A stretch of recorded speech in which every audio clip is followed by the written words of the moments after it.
This Pride, we celebrate LGBTQ+ young people past and present. This film captures stories from young people and not so young people, which showcase experiences of being LGBTQ+ across different generations, and the hope which they all share for the next generation. So, we've got questions here. What is the bravest thing you think you've ever done? The bravest thing I ever did was probably to hold my partner's hand for the first time. And we're still together after more than 50 years.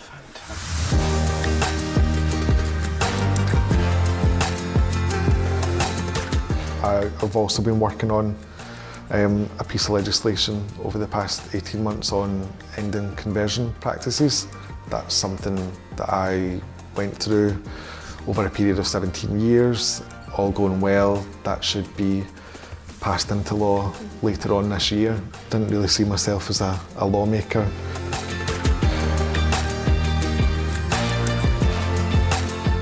Pride to me isn't just like this once a year celebration anymore. I go out on the street during the day and I see people with rainbow badges on their jackets or umbrellas or dyed hair or like with their partners, like out and proud. And that is more meaningful as Pride to me than the marches are now, because they've gone from being political to kind of just being a celebration, which is lovely to see, but being able to just see that in day-to-day life's more amazing to me than the marches ever will be. I love that.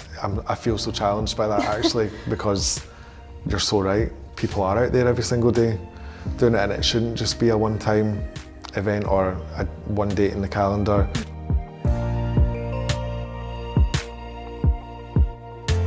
If I think about now, LGBT Youth Scotland is working in around 50% of high schools in Scotland. That's amazing.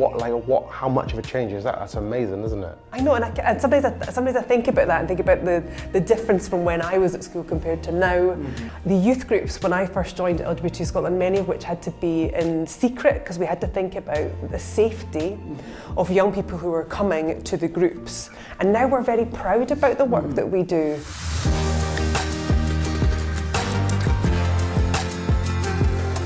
When I first moved to London, I walked into this club and I was like, I exhaled and I was like, oh my God, I've come home. I don't know, did you have a moment like that?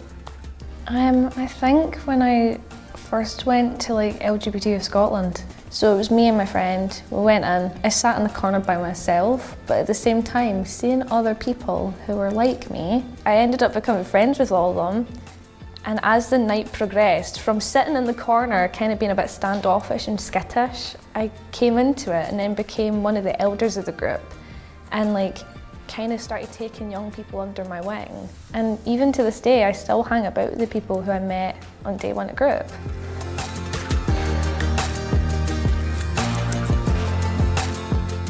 So even in my life, I've gotten to watch Scotland become one of the safest places I can think to be me. I think to my younger self, I would say you don't have to be seen as evil or ill. You can be who you are, you can be accepted for who you are. You will find somebody who you can settle down with and love and form a wonderful relationship with. Also, I would say don't necessarily look for the love of your life in the bars.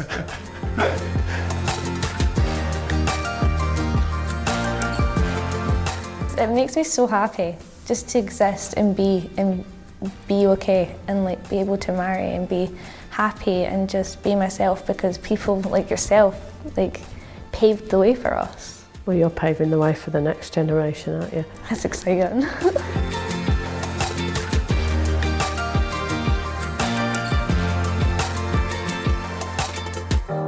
It's never been more important to give LGBTQ+ young people hope.